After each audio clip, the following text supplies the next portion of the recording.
Welcome back to the Deep Dive. Great to be here. So, today we're digging into a film that's really got people talking, Sister Midnight, a feminist fable of urban transformation. Hmm.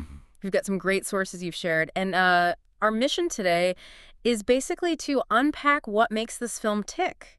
You know, why it's a must-know, how it's shaking things up. Yeah, it's more than just a movie. It feels like a statement piece. Exactly. And what's really interesting, I think, is how it's getting this international buzz, Yeah. for a debut feature. Yeah. It's kind of expanding what we think of as indie cinema, especially from India.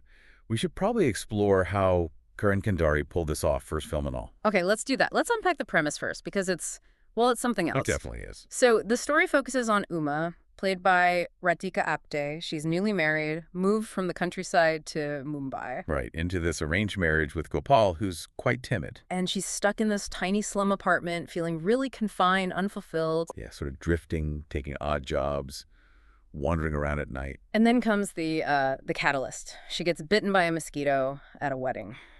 Which sounds mundane, Oh, but it's not just any bite. yeah. It triggers this really disturbing transformation in her. She starts craving animal blood. Wow. Yeah, this like feral hind starts coming out. And that's the core conflict, really. Does she accept this monstrous part of herself?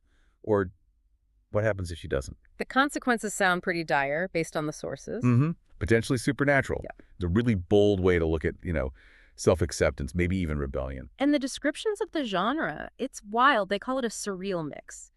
Dark comedy, horror, feminist satire, urban alienation, all thrown together. Yeah. What does that kind of mix even offer the audience, especially when you hear about the influences? Well, I think it uses those genres, the weirdness, the horror bits, the dark humor, to really amplify Uma's internal state, her struggle against her surroundings, Right. and the influences make sense in that light. You've got Wes Anderson's quirkiness mentioned, Right. David Lynch's surrealism, Yeah, that tracks. even Buster Keaton for the physical comedy, that sort of deadpan delivery, Interesting. and then add in these quirky stop-motion animals and a psychedelic edge. You can start to picture it. Exactly. Uh-huh. It sounds like it creates this almost cathartic experience. It's kind of body horror, but very Indian, critiquing society, but also maybe celebrating her finding some kind of power.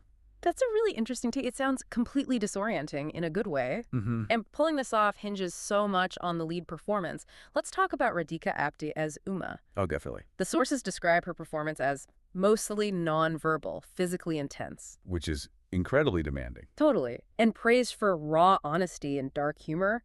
What does that actually take for an actor, conveying all that without much dialogue?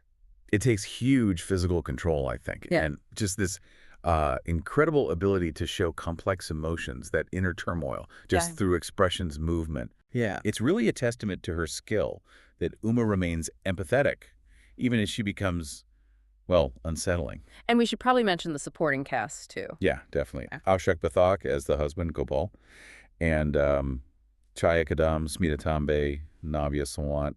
They all build that world around her. Right, that vivid, maybe claustrophobic world you mentioned. Exactly. Okay, so beyond the acting, there's this whole creative team. Karan Kandari as writer and director on his debut. Which is ambitious. Very.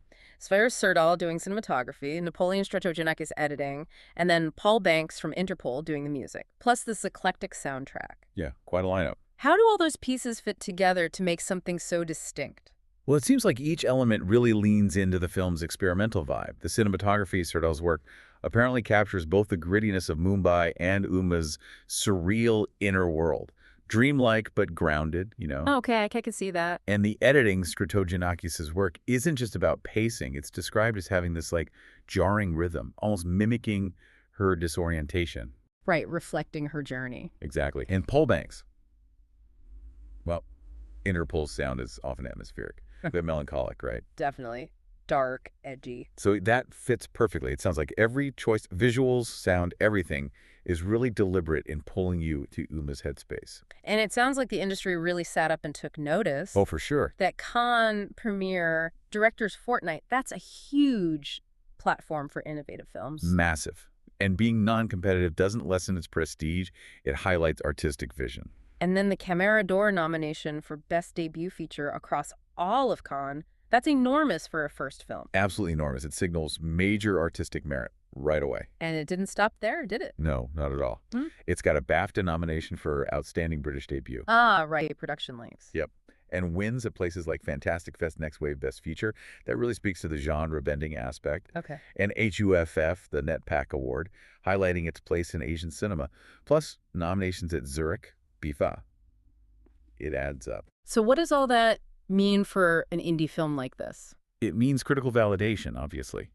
But more than that, it suggests it has a unique voice, something different that's resonating, and it gives it momentum, potential impact. And the reviews seem to echo that uniqueness. The LA Times calling it stylish, oddball, and indelicate, and praising Aptay's middle finger energy. I like that description. Me too. It captures that rebellious spirit. The Guardian also liked the visuals, the humor, the macabre side. Yeah. And the Washington Post called it a surreal, deadpan exploration of loneliness with stop-motion zombie animals. Wow, that's a mouthful. It is. They love the cinematography, too, though they did mention some narrative looseness. Okay, what do you make of that? Well, I'd argue that looseness might actually be part of the point. Letting it feel more dreamlike, maybe less rigidly plot-driven, allows that surrealism to breathe. That makes sense. And then you have the Daily Beast and Vogue pointing out the punk feminist tone. What does punk feminist suggest here? I think it means raw, unapologetic, maybe messy feminism, pushing back hard against norms, not trying to be polite about it. Yeah. They also like the use of non-actors and the film's overall stylistic bravado. So even if critics focus on slightly different things. Yeah, the overall picture is consistent. Hmm. It's daring, unique, hard to pin down. So bringing this back to you, the listener, what's the takeaway here?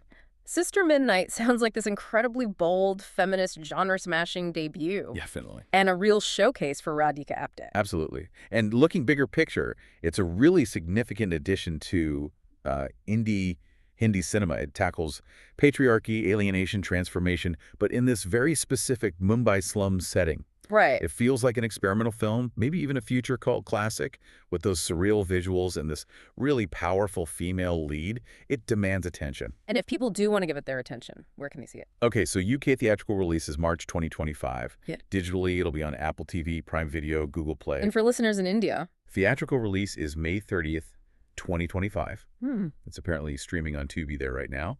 And Amazon Prime Video is expected soon. So, options are coming. Good to know. Okay, well, that wraps up our deep dive into Sister Midnight. We've touched on its unique genre blend, those powerful themes of transformation and alienation and all the critical acclaim it's gathered. It's quite a film to unpack. Definitely. And maybe a final thought for you to consider.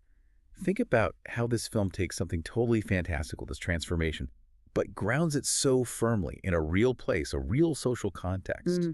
Could that open up new ways to tell stories? Especially stories about deep personal changes or societal critiques. You know, how does a feminist fable like this, using the bizarre to talk about the real, challenge the way we normally see these issues portrayed in film? What could other filmmakers maybe learn from its sheer boldness?